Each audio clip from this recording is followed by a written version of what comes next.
Hello ladies and gentlemen, and welcome back to my channel for another Hot Toys Secret Base figure preview video. Before we begin, I want to say a massive thank you to Ryan Kirkwood for going out in person and for snapping these gorgeous high-res pictures. Show Ryan some love in the comments below because without him, this series literally wouldn't be possible. If you're looking to pre-order your very own copy of 2.0 DX Battle Damage Terminator, I've popped some links to Pop Collectibles in the description below, along with the discount code Justin's Collection, for 5% off your order if you do decide to buy from them. As always, do your own research, make sure you're comfortable before buying. While you're down in the description, why not hit that subscribe, bell notification icon, and join button, so you're notified as soon as a brand new figure preview video goes live on the channel.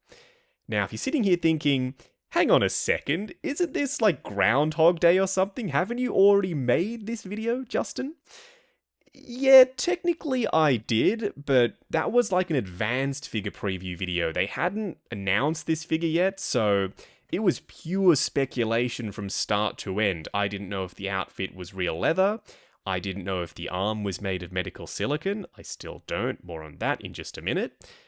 But I don't regret making that video because they've just shown him at ACGHK. I wanted to talk about the figure there and then.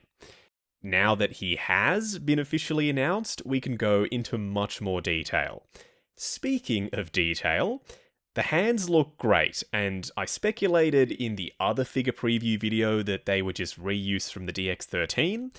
I stand by that. These look like the exact same hands the 1.0 Battle Damage Terminator came with. I'm actually looking at mine right now as I'm filming this video, and the hands look exactly the same to me. The placement of the battle damage, and the way they've sculpted the endoskeleton bits, with the destroyed flesh over the top, and the fabric or material for the gloves looking like it's been torn away. The only real difference that I can see is they've dialed back the blood. The endoskeleton bits look very clean to me. Speaking of clean, this suspiciously wasn't pictured or mentioned even once when this figure was announced. I'm not sure why, because that, to me, looks like a seamless medical silicone arm. It sure as shit has an elbow bend in it, because in the promo pics, he had a hand on the left side and he had his elbow bent. Why is there no battle damage, seeing as though this is Battle Damage Terminator? No idea. Did they need to go seamless? Also, probably not. You can see some gashes through the sleeve on the left side, and they are sort of around the elbow joint area, so maybe that joint would have been visible. I don't think that would have been a massive issue. They could have moved those holes ever so slightly off to one side so the joint wasn't visible. And then we wouldn't have had to worry about destroying a medical silicone arm underneath the sleeve of the jacket. Then again, if you have him with his alternative jacket on with the sleeve torn off, you will be able to see more of that skin texture for the seamless arm, but that jacket is more so meant to be paired up with the severed arm with the endo bit sticking out of it. And if you're wondering, yes, the jackets and the pants, they're all made of the real deal genuine leather. I'm not sure about the belt. Fingers crossed that is too, because, interestingly enough, the belt was the first thing to go on my DX13. It looks like a flaky disaster. Just for once, don't be cheap, Hot Toys. Please, use the real stuff for all of the leathery bits. He comes with his pistol and an M16 with the accurate markings on it. This grenade launcher has a light silver speckling dry brush effect on the surface, and you can pop the grenades inside of the cylindrical section in the middle. I don't remember seeing this particular grenade launcher with any of the previous Terminator figures, so we're genuinely getting some new accessories with the 2.0 Battle Damage T-800. But it's the base. Genuine leather, fantastic. The base might just be worth the price of admission alone, because not only is it beautiful, and it is, it's also a proper functional base. Let me explain what I mean by that. You see, Hot Toys have been getting more and more adventurous with their diorama bases recently, and they seem to have lost sight of the fact that a base needs to be a base first and foremost. It's not a piece of artwork or sculpture. You need to have a flat platform for the figures to be able to properly stand on the darn thing. I've struggled recently with that. But this is back to basics. It's a proper flat platform. T-800 will have no problem standing on this metal grate flooring look base. And we've got a USB-C powered light up effect underneath the flooring. How about the figure himself? The boots look like they're made out of a material of sorts. They're not sculpted like the DX13's ones were. Please don't be pleather. Let those boots be genuine leather. Otherwise, they should have sculpted them. There is no reason to go with pleather anywhere on this entire figure. You can see that the battle damage is pretty much in the same places as what we saw with the DX13. I wouldn't be surprised if this is the exact same body underneath the outfit. The proportions look identical, and the way that knee joint works is also the same, at least in my opinion. There's some extra blood splatter around the torn leather for the pants, and that just helps sell the fact that that's a fresh wound and blood is just going all over the place. It's too early to tell if that belt is the real stuff or if it's just fake nasty pleather. It's something we'll just have to wait and see about when this guy eventually releases. I like how the belt around the base of the jacket is folded over itself. I'm thinking that's either stitched or glued in place, because the last thing we want is for the belt on the jacket to be flying around looking all kinds of ridiculous. Okay, now this is interesting. Like I said earlier, I've got the DX13 right next to me, so I've got a point of reference comparing this one to the original. The battle damage on the genuine leather jacket this time is different compared to what we saw on the DX13. We've got way more of it on this jacket, more bullet holes, more tattering, and more paint. They've also hit the surface of the leather with a grey and brown dry brush, and there's some blood splatter here and there just to make it look absolutely nasty and completely disheveled. You can take the grenades and pop them in this bandolier if you so choose, which is how I currently have my DX13 displayed actually. So you see on the grey shirt how there's an extra very thin bit of fabric that's tattered and is sitting over the chest battle damage?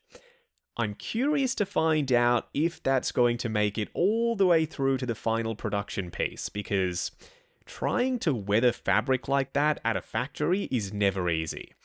The grenade launcher he's currently holding is the exact same one that we got with DX13. You can see some skin tone poking through the bullet holes on his shoulder there. Maybe that's why they did the silicone arm, but I don't think so. You can install the arm in this jacket, but there's blood on the end of the sleeve and there's no blood on his forearm, so that would just look very strange. This jacket with the torn off sleeve is meant to be paired up with the severed endo arm. That's why the blood is there. It matches perfectly. I'm not entirely sure why they chose this pose for the figure on display at Secret Base, because his head is cocked at this weird angle. It was very difficult for Ryan to snap pictures of this, and the pose isn't doing this figure any favors on display. I wouldn't be surprised if they change it in the next couple of days. However, even with the weird angle for the head sculpt, it looks darn near perfect to me. The DX13 is a grail. Nobody's disputing that. I still love mine. I'm still keeping mine. But this sculpt is Arnie through and through. I can see the likeness from every angle. You've got a moving eye, only one because the endoskeleton eye is not movable. It's got a light up effect though, so that's a bonus. Button cell batteries, probably. The battle damage is outstanding, and it was done by 2 artists, if I'm not mistaken. The initial sculpt was actually done unbattle damaged by Yixi. Well known at this point, Yixi does fantastic work for multiple companies. I'm wondering if the reason why they went unbattle damaged, then they got Yuli Choi to add the battle damage on later, is so that we could eventually get a new and improved clean version of Arnie from T2 as well. So they've used the same underlying sculpt for both head sculpts. That way they only had to pay for one digital sculpt by Yixi. Very clever, and the reuse works because after they've added the endoskeleton battle damage bits showing through, you can't even really tell that these two head sculpts are based off the same exact underlying model.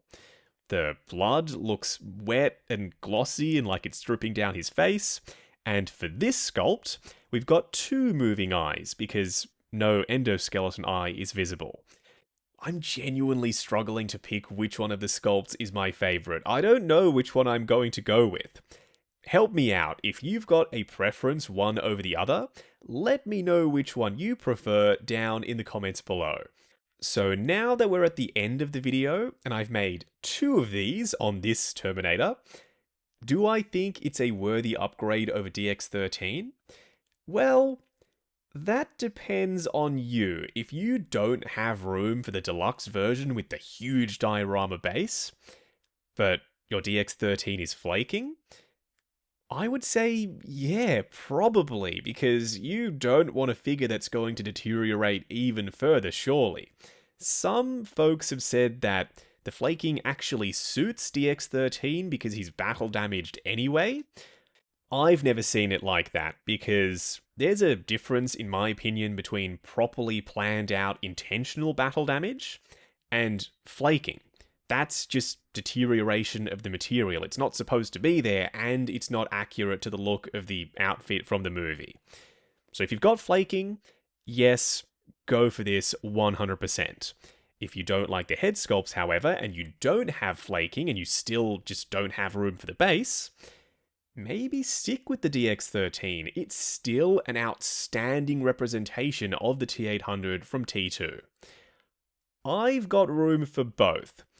DX13 can wear the non-battle damage jacket that comes with this guy, so I'm upgrading the outfit with a genuine leather piece. The pants are fine, the belt isn't though, you already know that.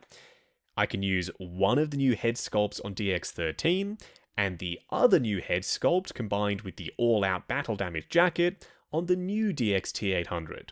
So, long story short, I'm getting this, I'm going for the deluxe, and I'm going to keep both the DX13 and this new one. If you're in the same boat, you want this, I've popped some links to Pop Collectibles in the description below, along with the discount code Justin's Collection, for 5% off your order if you do decide to buy from them. While you're down there, why not hit that subscribe, bell notification icon, and join button if you like the sound of seeing your name in the end credits of my reviews. Like, comment, and subscribe. We'll catch you in the next video.